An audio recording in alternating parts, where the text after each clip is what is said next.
오늘 또 그대의 최고의 날입니다. 임은미 선교사 묵상입니다. 2021년 5월 20일 목요일 최고의 날.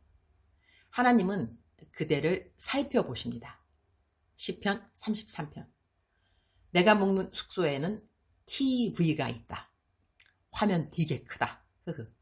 어제 수사 드라마 3편인가를 보았다. 3편인가? 요즘 자가격리 2주 하고 있으니 TV도 보는 기회가 생겼다. 나는 보통 주말 연속극 이런 것은 보지 않는다. 맨날 돈 이야기, 불륜 이야기, 복수, 모함 뭐 이런 것이 레파토리인 것은 뻔하니까 쓰잘데없이 그런 거 보면서 시간 버리는 것을 아주 싫어한다. 그러나 수사 드라마라든가 다큐 이런 것은 보면서 여러 가지 생각을 하게 된다. 어제는 수사 드라마 보면서 전국의 경찰들 기도가 저절로 나왔다. 공의와 정의를 위해 수고하는 경찰들의 수고, 그리고 범죄하는 사람들의 끔찍한 심리들도 보면서 평상시 우리가 이웃에게 나쁜 말 하지 않고 무시하지 않고 친절히 잘 대하는 것이 곧 범죄자들을 막는 방법 중에 하나이겠구나 하는 것을 생각하게 되었다. 나는 상담을 많이 받는 편인데 상담 문자 받으면서 마음이 먹먹할 때가 한두 번이 아니라 와, 세상에 이런 상황에서도 사는 사람들이 정말 있구나. 이럴 때가 한두 번이 아닌 것이다. 왜 이렇게까지 되었을까? 그런 생각도 하게 된다. 때로는 상담받는 내용에 따라 내 묵상에 선택하는 성경 구절이 달라지기도 한다. 시편 33편 13절.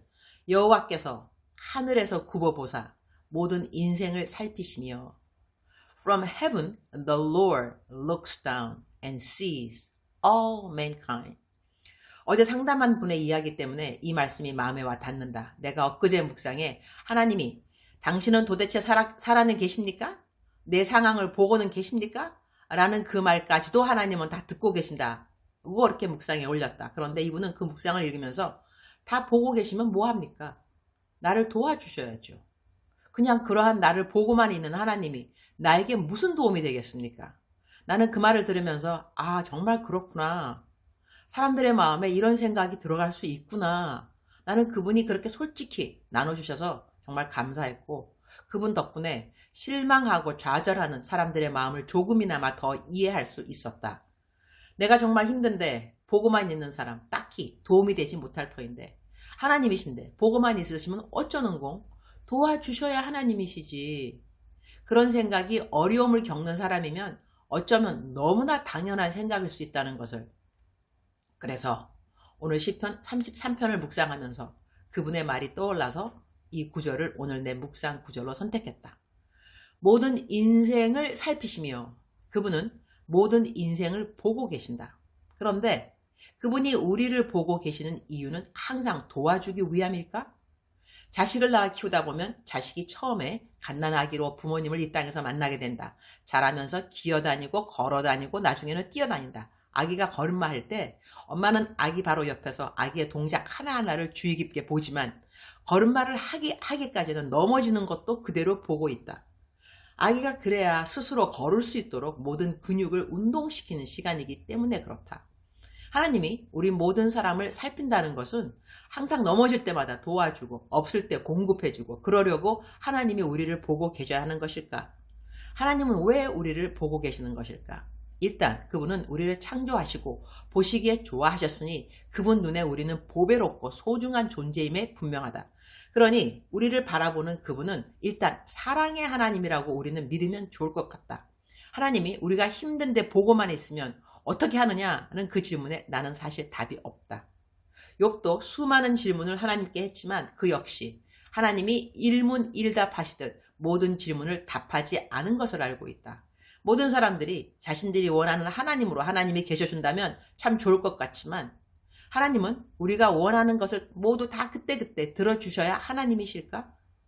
왜 하나님은 우리 인류를 위하여 예수님을 십자가에 못 박혀 죽으시도록 계획하셨을까? 십자가의 죽음은 곧 괴로움 자체요, 외로움이요, 배고픔이요, 목마름이요, 멸시요, 천대요, 억울함이요.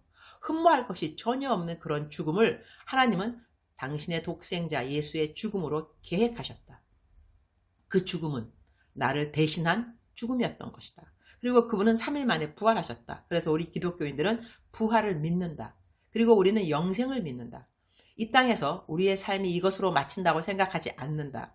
우리는 이 삶을 다 살고 나면 영혼이라는 곳으로 옮겨간다고 믿는다. 나는 하나님이 나를 왜 살펴보시는가에 대하여 이렇게 생각한다. 일단은 하나님은 나를 창조하셨기에 나를 사랑하시기에 나를 보고 계신다고 생각한다. 그리고 하나님은 나를 위한 완전한 계획을 갖고 있으시기에 발걸음 하나하나 나를 인도하시기 위해 나를 보고 계신다고 생각한다.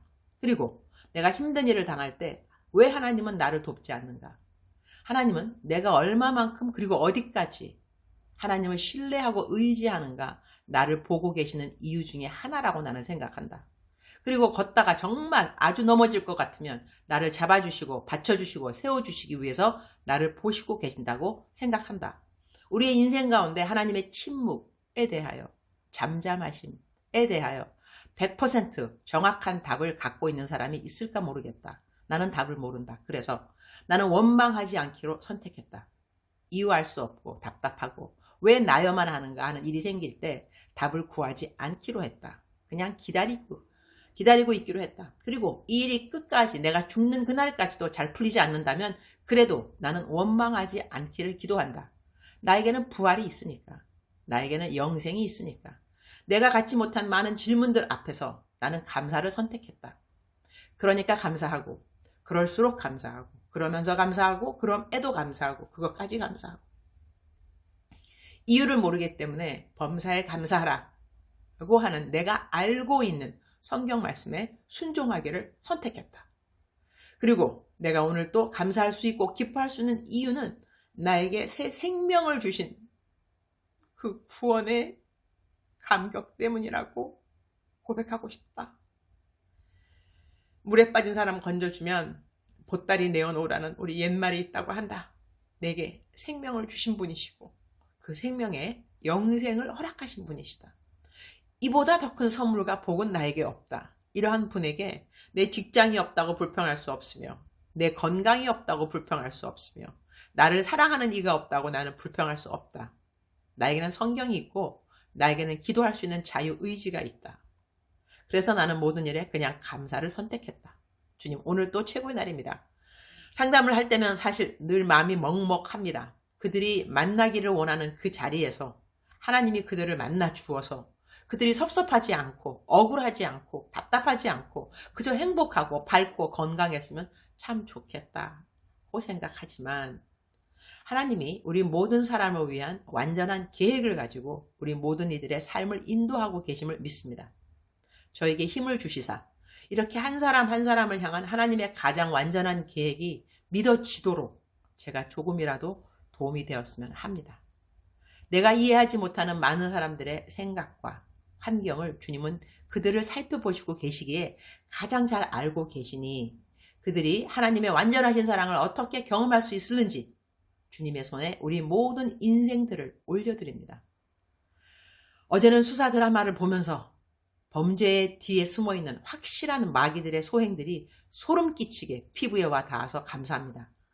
마귀가 하는 일은 훔치고 멸망케 하고 그리고 죽이는 일임을 명심하고 늘 깨어서 기도하는 자가 되게 하여 주옵소서. 주님 사랑합니다. 주님 감사합니다. 오늘 또 우리 주님 저를 보시면서 하루 종일 기쁘시면 참 좋겠습니다. 사랑하는 그대여, 사랑하는 그대여 출석 부르고 있습니다. 대답하셔야죠. 사랑하는 그대여. 저도 오늘은 대답하겠습니다. 사랑하는 그대여. 네, 저 여기 있는데요. 하나님께서 우리를 사랑한다는 이것이 믿어지는 사람들한테는요. 무엇이 있느냐? 견고함이 있습니다. 그리고 버틸 수 있는 힘이 있습니다. 하나님이 우리를 사랑한다는 것. 그 사랑은 성경에 쓰여 있죠. 로마서 8장 그 후반절에 이 사랑에서 우리를 끊을 자가 없다. 우리는 이 사랑 때문에 넉넉히 이기느니라. 그러니까 우리가 환경이 힘들다. 정말 불평밖에 안 나온다 할 때는 사실 좀 더 정확하게 우리가 자기를 영적 상태를 진단한다면 하나님이 나를 얼마만큼 사랑하는가 그 강도를 모른다는 것이죠. 하나님이 나를 사랑하는 그 강도, 밀도, 농도 이런 거 우리가 잘 알게 된다면 야, 이번 일에도 이 사랑에서 나를 끊을 자는 아무도 없다. 내가 넉넉히 이기리라. 그러한 마음을 가질 수 있게 되는 거거든요. 사랑하는 그대여, 하나님께서 그대를 오늘도 살펴보시고 보고 계시는 이유는 그대를 혼내기 위해서, 경책하기 위해서, 죄 지을 때 너 죄 졌지, 내가 봤다, 이렇게 말씀하시려고 우리를 보고 있는 것이 절대로 아닙니다. 우리를 살피시고 계신 하나님은 우리를 사랑하시사, 우리가 너무너무 소중해서 우리가 어디를 가더라도 하나님의 눈이 우리를 따라다니지 않을 수 없는, 그렇기 때문에 우리들에게 일어나는 일들 가운데 우리가 이해하지 못하는 일이라 할지라도 이해하지 못하는 환경을 자꾸 이해하려고 하지 말고 그대를 사랑하는 하나님의 사랑을 더 깨달을 수 있도록 해달라고 그렇게 기도의 방향을 셋하는 것은 어떨까 싶습니다. 사랑하는 그대여, 사랑하는 그대여, 억만 번 더 들어도 기분이 좋은 말, 사랑하는 그대여, 오늘 힘내시옵소서. 하나님께서 그대를 사랑하는 눈으로 그대를 보고 계시고, 그리고 그대가 정말 쓰러질 것 같으면 꼭 그대를 일으켜 주실 것입니다. 그대 손을 잡아 주실 것이고, 그런 일이 꼭 생기니까 불평하지 말고 원망하지 말고, 그것은 절대로 우리에게 아무런 도움이 안 되니까 일단은요. 그러니까 원망하지 말고 하나님한테 화내지 마시고 감사를 선택하시고 하나님의 시간을 좀 기다려보는 그러한 삶의 영적인 지혜가 있기를 축복합니다. 사랑하는 그대여, 사랑합니다. 사랑하는 그대여, 축복합니다. 오늘 또 그대의 최고의 날입니다.